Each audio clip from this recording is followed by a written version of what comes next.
our sanctions are severely affecting the Russian economy. The interest rate is at 17%. Inflation is persistingly high. Russian access to finance and revenues are consistently decreasing. And Russia's overheated war economy is coming to its limit. Even more interesting is that when speaking directly with partners that speak to Russians, they say that among the first Russian request is sanction relief.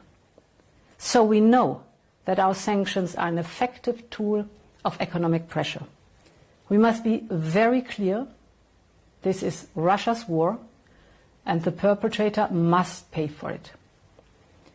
With the cash balances associated to these Russian assets, we can provide Ukraine with a reparations loan.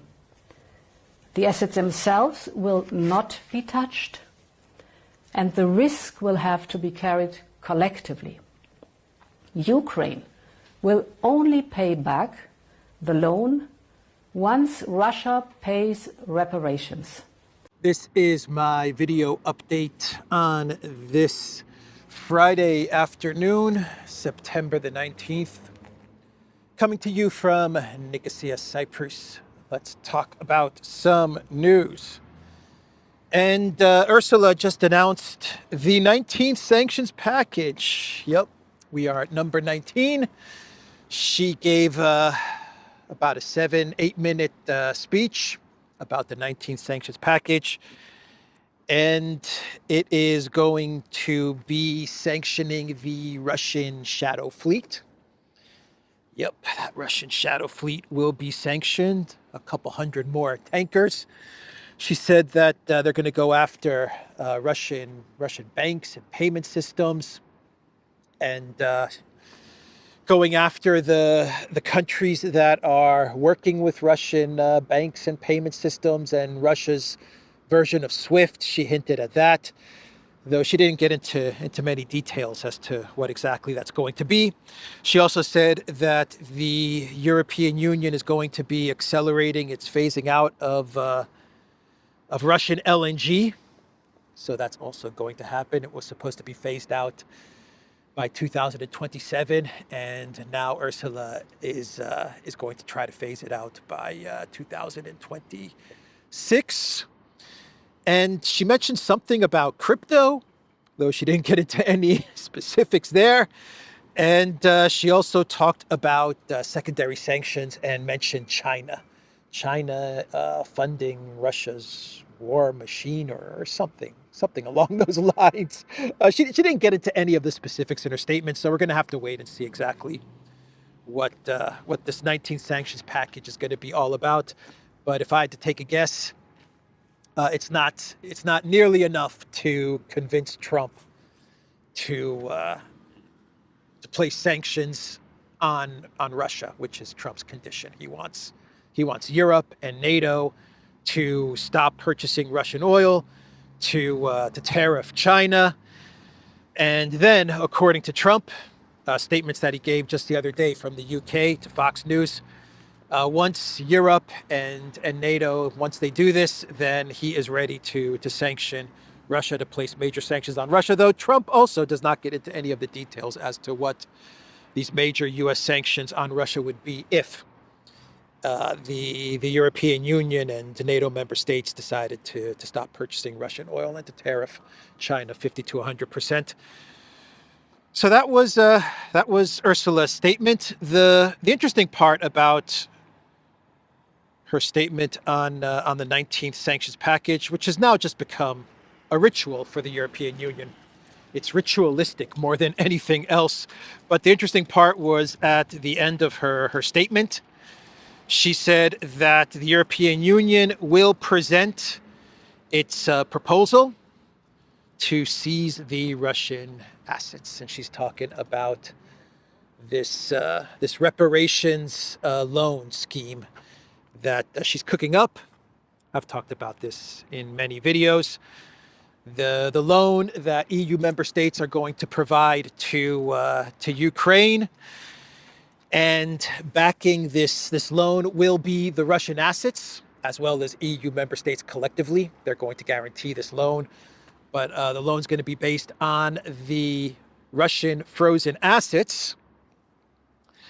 And those frozen assets, according to Ursula, will not be touched, but they'll just be used to back up the loan that will be given to Ukraine. And then she said that Ukraine is not going to pay back this loan until Russia pays reparations to Ukraine. And we're talking about 170 billion euros. Yeah, nothing suspicious going on there, right? No funny business, financial creativity going on in Brussels, huh?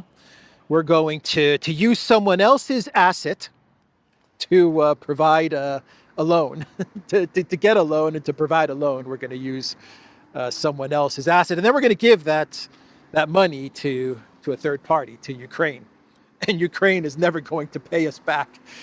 Yeah, sounds like a really, really good plan, Ursula. Yeah, that's pretty illegal if you ask me, to base these zero coupon bonds, this loan on Russia's assets. It's an admission, actually, that these assets, this money, does belong to Russia. You're admitting that the money belongs to Russia, and that is why you have to do all of these creative workarounds. Yeah, I think some law firms are going to have a field day going after the European Union on this one. And it's also going to cause all kinds of damage to the EU economy, to the EU member states' economies. And slowly, or maybe quickly, countries are going to start moving their money out of the European Union, and they're going to place it elsewhere, right?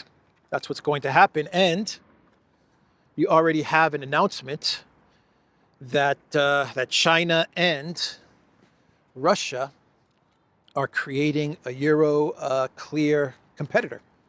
They announced that as well. So interesting timing there, huh? To coincide with the announcement of the sanctions package, to coincide with Ursula's announcement that she is going to be presenting the seizure, the theft of the Russian assets. The Russians and the Chinese announce that they will be setting up a Euro clear competitor, so that when the time comes and all of the countries and the high net worth individuals and investors start pulling out their money from Europe, they will have a place to park it, and it's going to be with China and with Russia. So anyway, that is the announcement from Ursula. She also talked about how Russia is threatening, escalating tensions with the European Union. She said, our union. Russia is escalating and threatening our union. And she talked about the drones, the duct tape, foam decoy drones, of which it is now official. Poland has admitted officially from a government level that it was a rocket that landed on a home in Poland and not one of the Russian foam drones. Poland officially admits rocket came from its own plane, not from Russians. The coordinator of the Polish intelligence services announces during the defense of Poland, the rocket of its own aircraft fell on a house in Poland. Yep, the rocket just fell on a house in Poland. It wasn't fired towards a house in Poland. It just kind of fell from an F-16. A rocket fell from an F-16 on a house in Poland as the Polish Air Force was defending against foam duct tape decoy drones. That is the story there. Amazing stuff. So some other big news from yesterday was that we had a vote at the UN Security Council, and there was a resolution demanding an immediate ceasefire in Gaza and an immediate hostage release. And one country voted against this resolution. Take a guess. which country voted against this resolution. One guess. I'll give you one guess. The United States. Yep. The United States voted against this resolution. I believe 14 countries voted for the resolution. All the countries pretty much voted for the resolution, and the United States voted against this resolution. So that happened yesterday as well. The Washington Post says the United States once again has vetoed a UN Security Council resolution that had demanded an immediate and permanent ceasefire in Gaza and the release of hostages. So let's talk about Trump's meeting with 008 Stalmer. Trump and Melania are back in the United States. But what a press conference from Trump and Stalmer yesterday as they wrapped up their bilateral meeting. Trump said something interesting about Afghanistan. He was talking about Afghanistan, and he said that the United States is going to try and get back the Bagram Airbase in Afghanistan. He said that could be a little breaking news. That's what Trump told a reporter, for which Afghanistan has rejected a U.S. return to the Bagram Airbase. Afghanistan said, the Taliban, Afghanistan, they said that they are more than willing to talk to the United States, to engage in diplomacy with the United States, but there's going to be no U.S. military presence in Afghanistan. That is what the ruling Taliban said in a statement.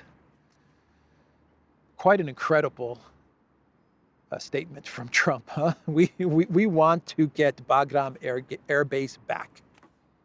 And he said they want to get it back because it's close to where China has, I believe he said it's close to where China has their nuclear missiles. That's what Trump said. An amazing statement for which the Taliban has rejected it. So Trump was also asked about Project Ukraine. He said he's been let down by Putin and disappointed in Putin. I don't like it, he said about Putin.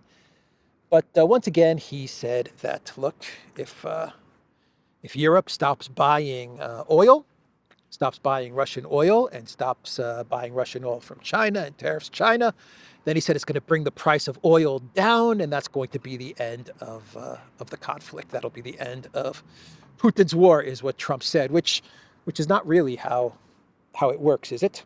If you take Russian oil off the market, does the price go down, or would it go up?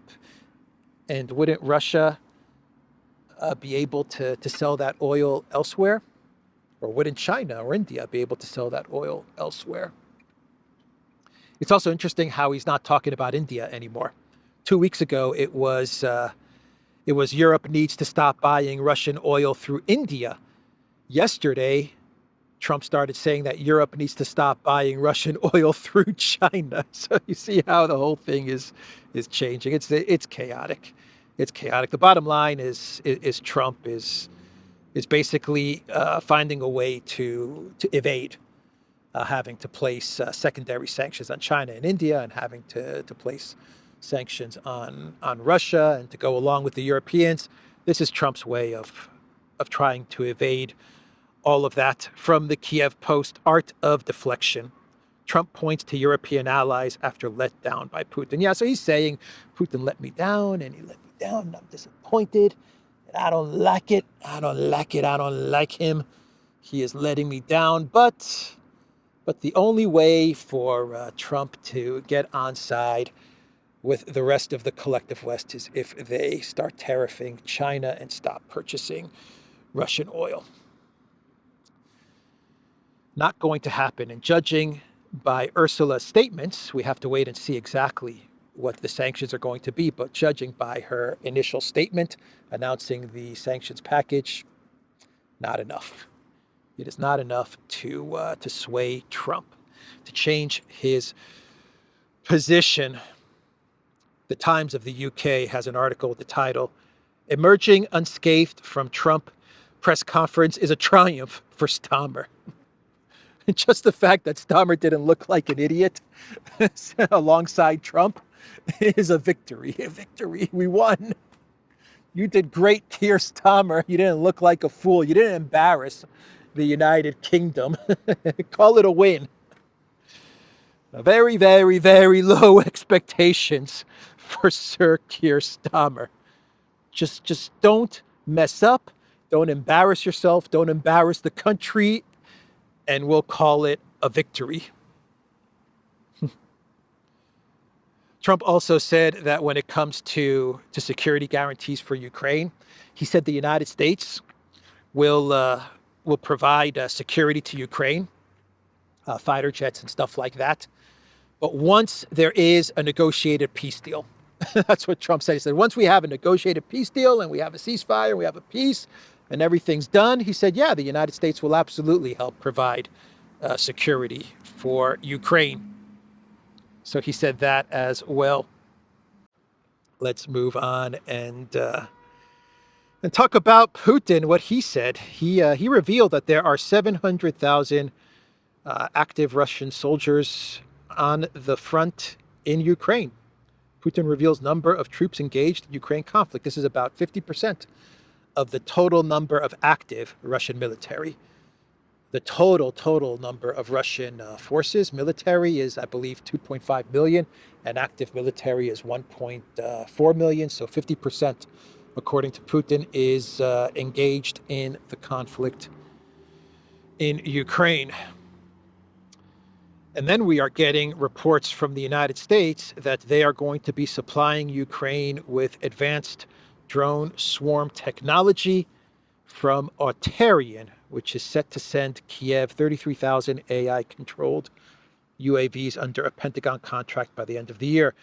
And when you read about this news story, it's clear that this is going to be used to test these drones and this technology from this ETHEREUM company. So a testing ground in battle in Ukraine for this tech. It's pretty despicable, but that's the reality of it. And that's coming from the United States, from the neutral mediator. This is not my war, U.S. President Donald Trump. Not my war. The United States wants to end the killing. That is what Trump is telling us. But we're also going to test out this ETHEREUM drone swarm technology by sending Ukraine 33,000 of these drones.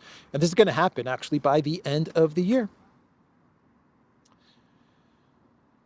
So the European Union is encouraging Ukrainians to return home. Member states are facing financial strain, providing benefits to millions escaping the conflict. So the EU is going to start turning away and sending back Ukrainians who are trying to flee conscription. So that's how the European Union is going to continue to try and make sure that Zelensky can keep the war going. Two ways they're going to do it. They're going to try and steal the Russian assets and hand over 170 billion to Zelensky and 10% for the big guy. I noted yesterday that Zelensky said he needs 120 billion. He's going to burn through the money if the EU goes ahead with this reparations loan, stealing the Russian assets scheme, and they do hand over, say, 120 or 170 billion to Zelensky. He's going to burn through that money within a year, right? He's going to burn through it all. And that's one way they're going to hope to try and keep the conflict going. And then they're going to start turning away or sending back Ukrainian men who are in the European Union. Yeah, and then you also have the conscription of 60-year-olds as well, which I talked about yesterday. Did you guys know that Romania is going after Georgescu? I read about this in the morning. Georgescu, he announced a couple of months ago that he's out of politics. He just wants to be left alone, right? He's like, I'm done with all of this. Don't bother me. That was pretty much his announcement from a couple of months ago.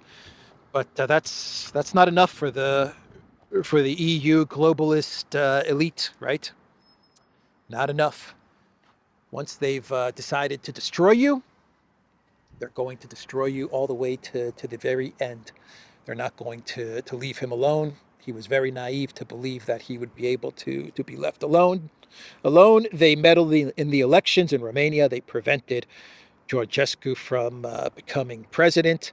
And now the reports are that the Romanian authorities, the prosecutors in Romania are claiming that Georgescu tried to incite violence and a coup in Romania. And they're linking it to Russia, of course. They're linking it to Russia. They say one of the guys who was involved in this coup attempt, like 21 individuals, including Georgescu. One of the guys that was the ringleader of all of this, along with Georgescu, they claim that he's now fled to Moscow, and there's some sort of Russian connection in all of this. Peskov has already come out with a statement and has denied it. He said this is nonsense, but of course, there's a Russian connection for the EU, for Romania, and for the EU globalist elite. They have to work Russia in there somehow, right? But no, they're going to go after Georgescu, and they're claiming that he tried to get a coup in Romania. It's interesting, huh? They're the ones, in a way, they're the ones that couped Georgescu's, not a coup, but let's say they prevented Georgescu's presidential win. He was going to win the presidency. So then they came up with the whole Russia TikTok meddling thing, which has been completely debunked and disproven. They don't talk about that anymore. They don't mention TikTok anymore. But in a way, they kind of cooed Georgescu's rise to the presidency. And now they're coming back around and they're saying that he's the one that tried to initiate a coup in Romania. And of course, it all goes back to Putin, right? Oh boy, let's do a couple of more stories and we'll get to some more clown worlds. There was a report from NBC News which claimed that the Pentagon and military leaders in the Pentagon were going to use the assassination of Charlie Kirk to try and boost up military recruitment, and they were going to actually try to leverage Turning Point USA as a recruitment center. So whenever you had Turning Point USA events that would be taking place, NBC News was reporting that the Pentagon was thinking about actually using those events to recruit for the military. And they even had a slogan ready to go, possible slogans. This is according to NBC News. Discussed include Charlie has awakened a generation of warriors. There is talk of using Turning Point USA chapters as recruitment centers. So that's the news that NBC News put out there with regards to Charlie Kirk, Turning Point USA, and the Pentagon. And later on in the day, the Pentagon had to come out with a statement and say that this is all BS. This is all fake news. They are not thinking of doing this. Pentagon official denies report of Charlie Kirk military recruitment drive. An NBC News report said the military planned to invoke the activists' memory to recruit a generation of warriors. So staying on the topic of the Charlie Kirk assassination, Candace Owens, she posted on her show yesterday a photograph, allegedly sent to her from her tip line, and allegedly this is Tyler Robinson at a Dairy Queen about 15 to 20 minutes after the assassination. And he's at a Dairy Queen, which is located, from what I understand, 15 to 20 minutes away from the university. That's what Candace Owens posted yesterday on her podcast. I don't know if this is really him. Looks like him, but I can't verify this. But if it is indeed real, if this photograph is real, then it raises a whole ton of questions. 17 minutes after Charlie Kirk's assassination, Tyler Robinson was seen buying ice cream at a Dairy Queen. So let's do a clown world. Trump also said at the press conference with Stalmer, as he was asked about Russia, he went into his usual, I solved 7 or 8 wars. And he said that one of the wars that he helped resolve was Azerbaijan and Albania. He said Albania again. And the fact that that one's not settled. To think that we settled Azerbaijan and Albania as an example. It was going on for years. It was never going to be settled. If you remember, the prime minister and the presidents, they were there for many years. They said, when they were in my office, we settled. Oh, man. He actually thinks it's Albania. That's the only way I can explain it. Someone has not told President Trump that it was Armenia. Or he keeps confusing Armenia with Albania. They are right next to each other, right? It's Armenia is bordering Albania. And so I guess it can be confusing. I'm just kidding. Albania is not bordering Armenia. Not even close. Not even close. So yeah, he said, yeah, I've resolved 7, 8 conflicts. And I've even resolved Azerbaijan and Albania. So we have that as a clown world. And what else? Speaking about Albania, Albania put out a video of their AI government official, government minister. Albania's new AI minister makes first address to parliament. I am not here to replace human beings. Yeah, you are. You are here to replace human beings. And who knows? It might be an improvement. We don't know yet. Well, we're going to have to wait and see. But anyway, that's the Albanian new AI minister. And we will end this video with the Zuckbot, since we're talking about AI. You see how this video is flowing? You see how it all flows? Oh, man. We'll talk about the AI Zuckbot, who was presenting his Meta glasses, Meta Ray-Ban glasses. They're Ray-Ban Meta designed glasses and their AI glasses. And man, what a disaster of a presentation this was. What a disaster of a presentation. There was one guy who was wearing the Meta AI glasses, and he was going to start cooking up something. And he was asking the AI glasses for the recipe, for the ingredients, and how to cook it up. And they completely failed. The AI completely failed there. And then there was the Zuckbot receiving a video call while wearing his AI Meta Ray-Bans.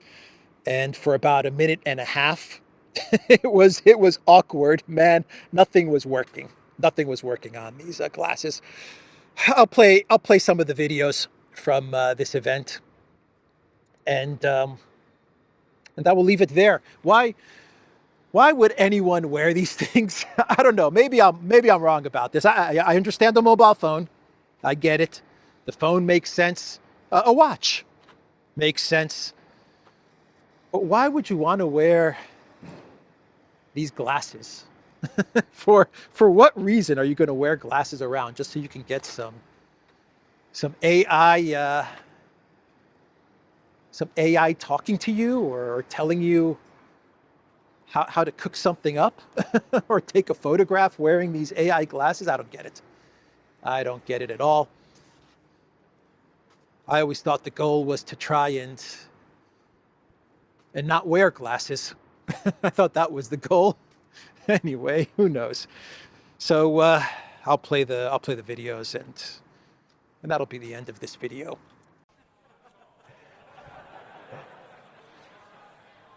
All right, try it again. I keep on messing this up. And if not, then we'll go for the less WhatsApp fun video call. option. Okay. I don't know what to tell you guys. All right.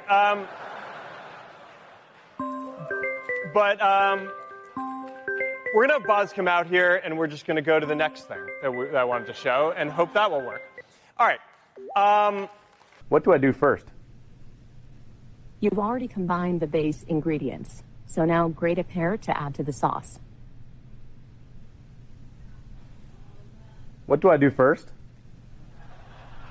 You've already combined the base ingredients, so now grate the pear and gently combine it with the base sauce. All right, I think the Wi-Fi might be messed up. Sorry, back to you, Mark. It's all good. You know what? It's all good. It's, the irony of the whole thing is that you spend years making technology and then the Wi-Fi at the day kind of catches you. You can find us on Telegram and Rockfin and X and go to the Durant shop. Take care.